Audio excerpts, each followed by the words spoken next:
नमस्कार विद्यार्थी मित्रांनो, कोपरगाव तालुका एज्युकेशन सोसायटीचे KB रोहमारे कनिष्ठ महाविद्यालय जवळके इयत्ता 12वी वाणिज्य विषय चिटणीसाची कार्यपद्धती या विषयांतर्गत ऑनलाईन लेक्चर सिरीजमध्ये मी प्राध्यापक सोनवणे सर आपल्या सर्वांचं सहर्ष स्वागत करतो। आज चिटणीसाची कार्यपद्धती या विषयांतर्गत आपलं तिसरं प्रकरण चालू आहे।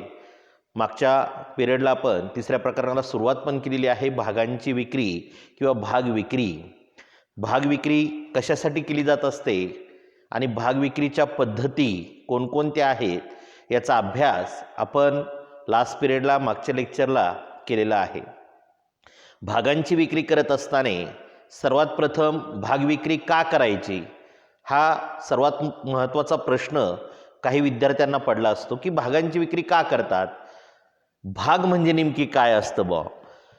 ज्यावेळेस कंपनी नव्याने सुरू होत असते किंवा कंपनीला जेव्हा जेव्हा भांडवलाची गरज भासते, पैशांची गरज भासते, तेव्हा कंपनी आपले भाग विक्रीस काढू शकते। भाग याला आपण इंग्लिशमध्ये शेअर्स असं म्हणत असतो।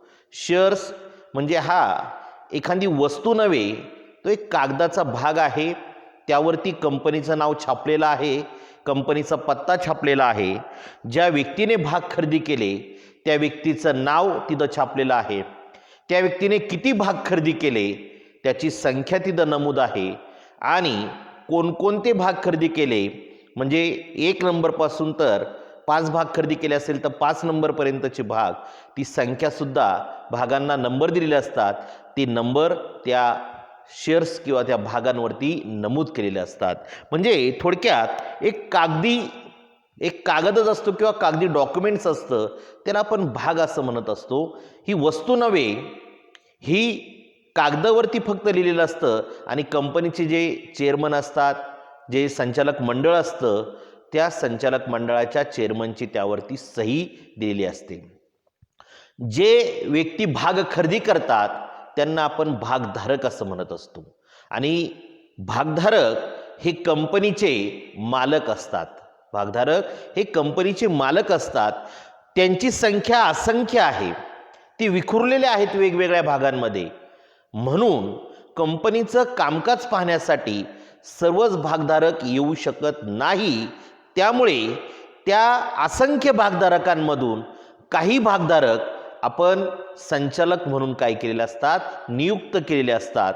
म्हणून ते नियुक्त केलेले जे भागधारक आहे ते त्या कंपनीचं काय पाहतात, कामकाज पाहत असतात। म्हणजे कंपनीचा जो काही लेखाजोखा असेल किंवा कंपनीचे जे काही खरेदी विक्रीचे निर्णय घ्यायचे असेल, कंपनीच्या जे काही प्रोडक्शन संदर्भातल्या माहिती असेल किंवा जी काही कंपनी असेल, त्या कंपनीच्या हितावर निर्णय घेण्याचा अधिकार त्या संचालक मंडळाला दिलेला असतो। आणि बाकीचे राहिलेले जे भागधारक आहेत ते पण कंपनीचे मालकच आहे, पण त्यांना सर्वसाधारण सभेमध्ये असेल किंवा वार्षिक सभेमध्ये असेल त्यावेळेस त्यांना तिथं बोलण्याचा अधिकार असतो आणि त्यांनी जेवढे भाग खरेदी केलेले आहे त्यावरती त्यांना व्याज मिळण्याचा अधिकार तिथं दिलेला आहे। त्याचबरोबर वेळोवेळी काही निर्णय जर अडत असेल, कंपनीमध्ये काही निर्णय शेवटपर्यंत जात नसेल तर त्यावरती मतदान करण्याचा पण अधिकार त्या संचालकांना आणि ते उरलेले जे काही भागधारक आहेत त्या भागधारकांना कंपनी कायद्याने दिलेला आहे। मग भागांची विक्री का करायची आपण पाहिलं, ज्यावेळेस नवीन कंपनी असेल किंवा चालू ज्या कंपन्या असेल त्यांना भांडवलाची गरज भासते त्यावेळेस त्या काय करतात, भांडवल मिळवण्यासाठी, भांडवल म्हणजे पैसा मिळवण्यासाठी भागांची काय करतात, विक्री करत असतात। आपण समहक्क भाग बघितलेले आहेत, अग्रहक्क भाग बघितलेले आहेत। म्हणजे ह्या भागांची विक्री करून आपण कंपनीला भांडवल काय करू शकतो, मिळवून देऊ शकतो किंवा कंपनी भांडवल काय करत असते, मिळवत असते। मग भाग विक्री करत असताना भाग विक्रीच्या पद्धती आपण लास्ट पिरियडला बघितल्या होत्या। 4 प्रकारच्या पद्धती होत्या। त्यामध्ये पहिली पद्धत होती सार्वजनिक विक्री, भागांची सार्वजनिक विक्री। दुसरी पद्धत होती विद्यमान समहक्क भागधारक, विद्यमान समहक्क भागधारक ही दुसरी भागांची विक्री करण्याची पद्धत होती। तिसरी होती विद्यमान कर्मचारी, विद्यमान कर्मचारी आणि चौथी होती खाजगी विक्री. भागांची खाजगी रीतीने केलेली विक्री म्हणजेच खाजगी विक्री. या भाग विक्रीच्या 4 पद्धती होत्या. एक सार्वजनिक विक्री, दुसरं विद्यमान समहक्क भागधारक, तिसरं विद्यमान कर्मचारी आणि चौथी होती खाजगी विक्री. त्यामध्ये पहिला प्रकार आज आपल्याला क्लिअर करायचा आहे तो म्हणजे सार्वजनिक विक्री. भागांची सार्वजनिक विक्री. सार्वजनिक विक्री करत असताना जी काही आपण सार्वजनिक विक्री करणारे म्हणजे ती सर्व लोकांना त्या भागांची खरेदी करता आली पाहिजे म्हणून त्याला सार्वजनिक विक्री असं म्हणतात. म्हणजे सर्व लोकांपर्यंत ते भाग पोहोचले पाहिजे, त्या भागांची सर्व लोकांनी खरेदी करता येईल. म्हणजे तिथं नेम आणि अटी काही नसतात. फक्त ज्याच्याकडे पैसा आहे, जो आपला पैसा इन्व्हेस्टमेंट करू शकतो, जो आपला पैसा गुंतवू इच्छितो त्या कंपनीमध्ये, ते व्यक्ती त्या कंपनीचे भाग काय करू शकतात, खरेदी करू शकतात. म्हणूनच सर्व लोकांसाठी ती विक्री खुली करण्यात आलेली आहे म्हणून त्याला सार्वजनिक विक्री असं म्हणतात. मग सार्वजनिक विक्रीमध्ये त्यांनी पुन्हा 2 प्रकार केले. एक प्राथमिक भाग किंवा सार्वजनिक विक्री आणि दुसरी नंतरची सार्वजनिक भाग विक्री. म्हणजे प्राथमिक भाग किंवा सार्वजनिक विक्री आणि नंतरची सार्वजनिक भाग विक्री हे 2 प्रकार या सार्वजनिक भाग विक्री पद्धतीमध्ये आलेले आहेत. अशा 4 पद्धती आहेत. त्या 4 मध्ये प्रत्येकाच्या अंडर 2-2, 3-3 पद्धती काय केलेल्या आहेत, दिलेल्या आहे. सुरुवातीला आपण या सार्वजनिक भाग विक्रीच्या पद्धती आपण बघणार आहोत आणि त्यामध्ये या 2 भागांच्या पद्धतींचा आपण अभ्यास करणार आहोत. प्राथमिक भाग विक्री आणि सार्वजनिक भाग विक्री. आता प्राथमिक भाग विक्री म्हणजे नेमकी काय? या पद्धतीमध्ये कंपनी जनतेस प्रथम भाग विक्री करण्यासाठी माहिती पत्रक काय करत असते, प्रसिद्ध करत असते. माहिती पत्रक म्हणजे त्याला आपण प्रॉस्पेक्टस असं म्हणत असतो. म्हणजे प्रॉस्पेक्ट्स प्रसिद्ध करत असते. म्हणजे एक प्रकारे कंपनीने चालू झाल्यापासून तर आत्तापर्यंत त्याचे जे काही नावलौकिक असेल, त्याने जे काही आत्तापर्यंत गुंतवलेलं भांडवल असेल आणि मिळवलेला पैसा असेल यांचा हिशोब त्या माहिती पत्रकात दिलेला असतो. त्याचबरोबर कंपनीचं जे काही गुडविल असेल, ज्याला आपण नावलौकिक असं म्हणत असतो, ते कंपनीचं नावलौकिक त्या कंपनीच्या माहिती पत्रकामध्ये छापलेलं असतं. म्हणजे थोडक्यात एक प्रकारे कंपनीचा बायोडाटा त्या माहिती पत्रकामध्ये दिलेला असतो. म्हणजे जेणेकरून जे लोक इन्व्हेस्टमेंट करू इच्छितात, जे भागधारक पैसा गुंतवू इच्छितात, ते लोक, ते व्यक्ती, ते भागधारक ती माहिती पत्रक वाचतात आणि वाचल्यानंतर मग त्या कंपनीमध्ये पैसा गुंतवू इच्छितात किंवा पैसा गुंतवण्यासाठी ते तयार होत असतात. त्यांना केव्हा कळतं? माहिती पत्रक वाचल्यानंतरच कळतं की ही कंपनी चांगली आहे, हिचं रेप्युटेशन चांगलं आहे, हिचं गुडविल चांगलं आहे. हे त्यांना त्या कंपनीचं माहिती पत्रक वाचल्यानंतरच कळू शकतं. त्यामुळे कोणत्याही कंपनीला भाग विक्री करत असताना अगोदर आपलं स्वतःचं माहिती पत्रक प्रसिद्ध करावं लागत असतं. मग या पद्धतीमध्ये कंपनी जनतेला काय करते, माहिती पुरवत असते. मग माहिती पुरवत असताना ती भाग खरेदी करण्यासाठी लोकांना काय करते, आव्हान करत असते. त्या माहिती पत्रकाद्वारे ते आव्हान करते. त्या माहिती पत्रक म्हणजे एक प्रकारची जाहिरातच करते. थोडक्यात त्या कंपनीचे एक प्रकारची काय होत असते, जाहिरात होत असते. आणि त्या जाहिरातीमध्ये ती लोकांना भाग खरेदी करण्यासाठी काय करते, आव्हान करत असते. लोकांना सांगत असते की आमच्या कंपनीचे समहक्क भाग किंवा अग्रहक्क भागांची काय करायची आहे, विक्री करायची आहे.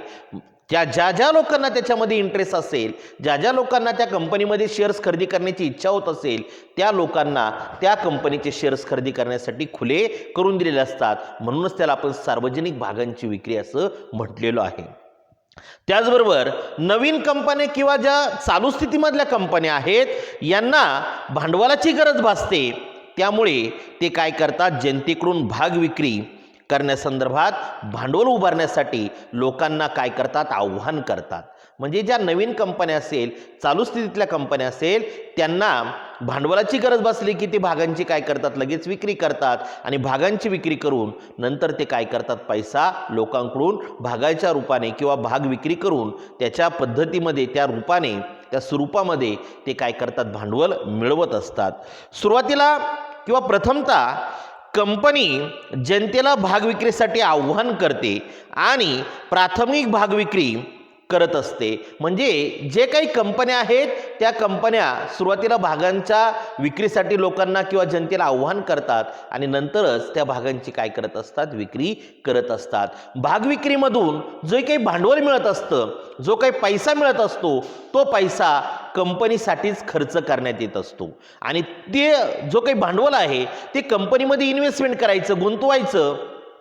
त्यातून कंपनीचं जे काही प्रोडक्शन असेल किंवा अजून काही खरेदी विक्री असेल त्याची गरज पूर्ण केल्यानंतर कंपनी त्यातून जास्तीत जास्त काय मिळवते, नफा मिळवत असते आणि मग मिळालेल्या नफ्यामधून जे भागधारक आहेत त्यांना त्यांची मुद्दल आणि व्याज यांचं परतफेड काय करावं लागत असते, कंपनीला करावी लागत असते. म्हणून त्याला आपण प्राथमिक भाग विक्री किंवा सार्वजनिक विक्री असं म्हणत असतो. म्हणजे यामध्ये कंपनी लोकांना आव्हान करते की तुम्ही आमच्या कंपनीचे शेअर्स काय करा, खरेदी करा. म्हणून त्याला प्राथमिक किंवा सार्वजनिक विक्री असं म्हणतात. दुसरा जो काही प्रकार त्यांनी सांगितला, नंतरची सार्वजनिक भाग विक्री. नंतरची सार्वजनिक म्हणजे नेमकी काय, ज्यावेळेस कंपनी नवी असते किंवा चालू स्थितीतली कंपनी प्रथम भाग विक्री करते म्हणून त्याला आपण प्राथमिक भाग विक्री असं म्हटलेलं आहे. प्रथम म्हणजे सुरुवातीची जी भाग विक्री आहे त्याला आपण प्राथमिक भाग विक्री असं म्हटलो, कारण की तिने पहिल्यांदाच भागांची काय केलेली आहे, विक्री केलेली आहे, म्हणून त्याला प्राथमिक भाग विक्री आपण म्हटलेलं आहे. पण जेव्हा कंपनी त्या नंतर भाग विक्री करते, म्हणजे प्रथम भाग विक्री झाल्यानंतर जेव्हा दुसऱ्यांदी कंपनीला भांडवलाची गरज भासते आणि ती पुन्हा भाग विक्री करण्याचा निर्णय घेत असते त्यावेळेस त्याला आपण दुय्यम भाग विक्री असं म्हणत असतो. म्हणजे प्रथम भाग विक्री झाली म्हणून त्याला आपण प्राथमिक म्हटलो आणि प्रथम झाल्यानंतर ज्यावेळेस दुसऱ्यांदा भांडवलाची गरज भासली म्हणून त्याला दुय्यम किंवा त्यालाच आपल्या नंतरची सार्वजनिक भाग विक्री असं म्हणतात. नंतर म्हणजे प्रथमच्या नंतर जी भागांची विक्री केली असते त्याला आपण दुय्यम भाग विक्री असे म्हणत असतो किंवा असे आपण संबोधित करत असतो. सूचीबद्ध कंपनीच्या प्राथमिक भाग विक्रीनंतरच्या विक्रीला नंतरची सार्वजनिक भाग विक्री असे म्हणत असतात. म्हणजे ज्या कंपन्या आपला लेखाजोखा व्यवस्थितरित्या सादर करत असतात, कंपनी दुय्यम निबंधकाकडे आपल्या कंपनीचा हिशोब ते काय करतात, वेळोवेळी देत असतात, कंपनीची नोंदणी व्यवस्थितरित्या झालेली असते, कंपनीचं रजिस्ट्रेशन व्यवस्थितरित्या झालेले असते, अशा ज्या कंपन्या असतात त्या ज्या नंतरच्या भाग विक्री करतात त्यालाच आपण दुय्यम भाग विक्री पण म्हणत असतो. म्हणजे आपण भाग विक्रीच्या ज्या पद्धती पाहिल्या त्यामध्ये प्रथम भाग विक्री आपण जी काही पाहत आहे किंवा जी काही पहिली पद्धत आपण पाहिली सार्वजनिक भागांची विक्री, त्यामध्ये या दोन पद्धती आपल्याला बघायला मिळाल्या, एक प्राथमिक भाग विक्री आणि दुसरी नंतरची सार्वजनिक विक्री. त्यानंतर आपण पुढचा प्रकार पुढच्या पिरियडला कव्हर करणार आहोत तो म्हणजे विद्यमान समहक्क भागधारक किंवा भाग विक्री. विद्यमान समहक्क भागधारक किंवा भागांची विक्री नेक्स्ट लेक्चरला आपण ते क्लिअर करणार आहोत.